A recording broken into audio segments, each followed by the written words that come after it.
më ndihmoni, kemi një video.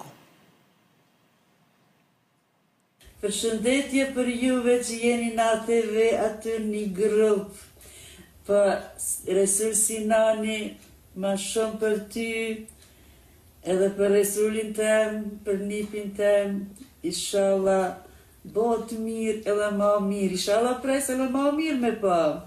Ma nalt edhe me nalt, jeni mrekullushëm, pa edhe tire Sinani, ju për cili shumë, Libero, edhe ATV-ja është programi shumë i mrekullueshëm, ju përshëndes edhe ju dëshiroj të në të mire.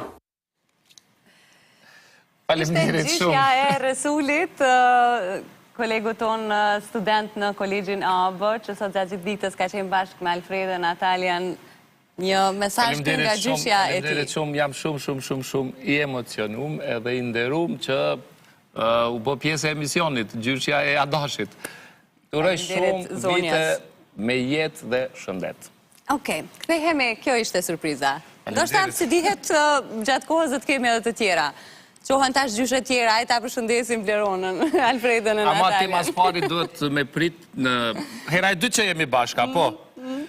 Oke, herën tjetër, ndonjëri nga panelistët mund tjetë Blerona. Do doja shumë. Pastaj e lidhim gjyshën live. Blerona që janë studente në AAB, le të lajmërohen për herave të ardhme. Nuk mjafton veç studente, duhet gjyshja mjavlon emrin.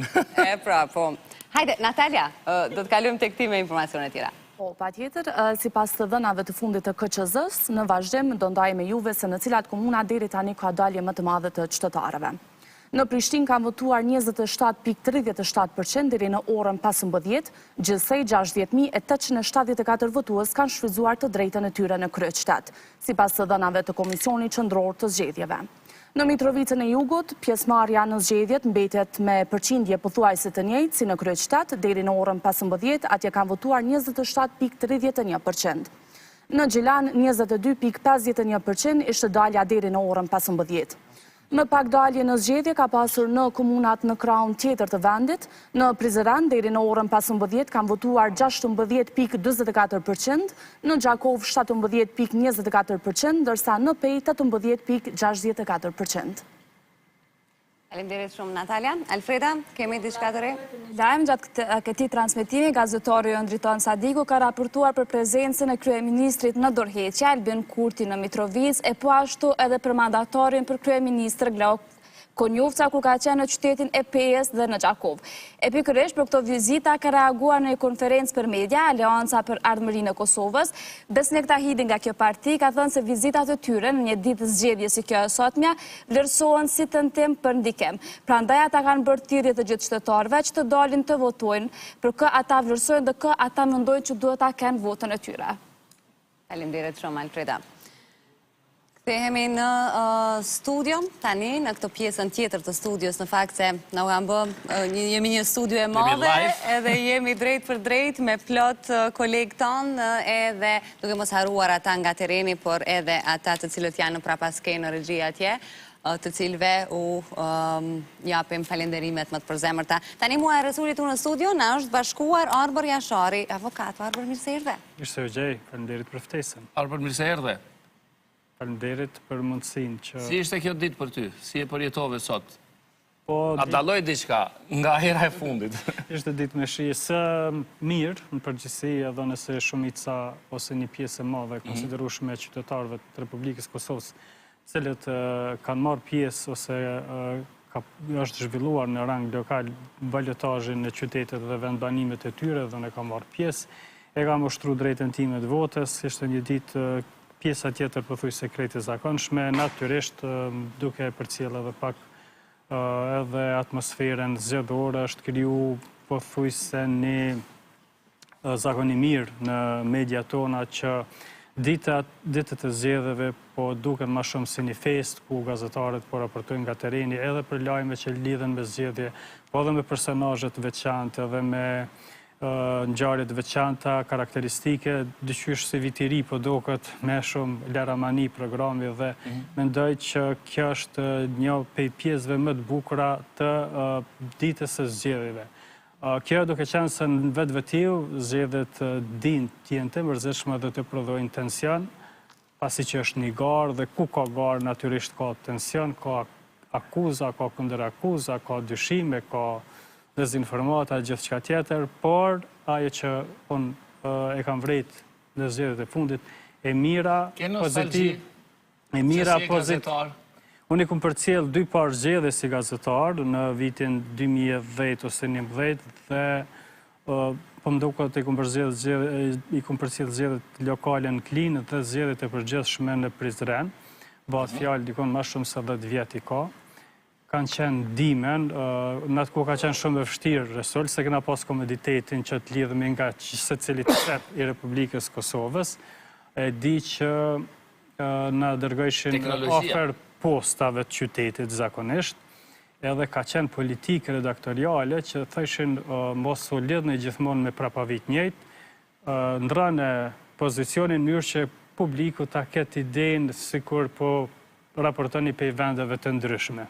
Pastaj nëse kemi shku të një qendër e votimit, është dashur që të lidhemi dhe të raportojmë direkt veç me përmes telefonit, sepse s'ka pas kamera wireless edhe wirelessi nuk ka qenë atëherë shumë i pothuajse nuk ka qenë i zhvilluar dhe nuk ka pas teknologji që e ka përkrahur.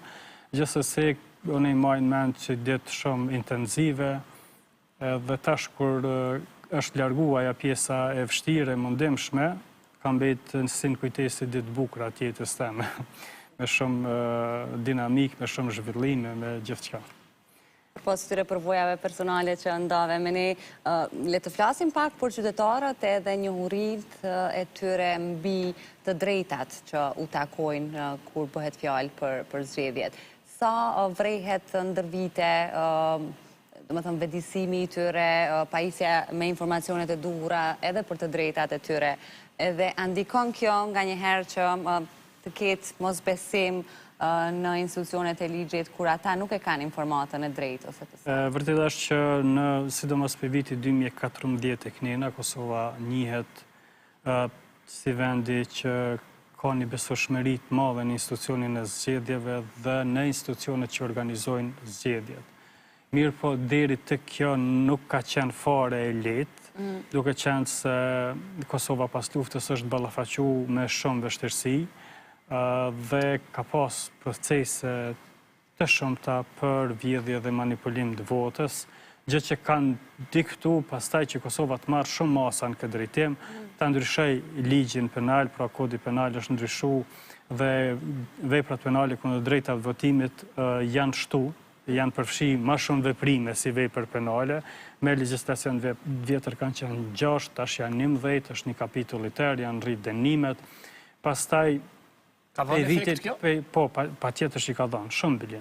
Pe vitit 2013 do të thoja e kënej ekziston një farë praktike mirë ku gjitha institucionet ligjzbatuese bëhen bashkë dhe koordinohen dhe i bëjnë disa memorandume për të ruajtur vullnetin e qytetarit, për të ruajtur votën dhe na kemi tash ma është bërë rutinë, është bërë praktikë që kemi ditën e zgjedhjeve dikon rreth 80 prokurorë me staf mbështetës në teren, cilët merren me vëzhgimin ose presin që eventualisht nëse raportohet për ndonjë vepër penale të vuhen në veprim.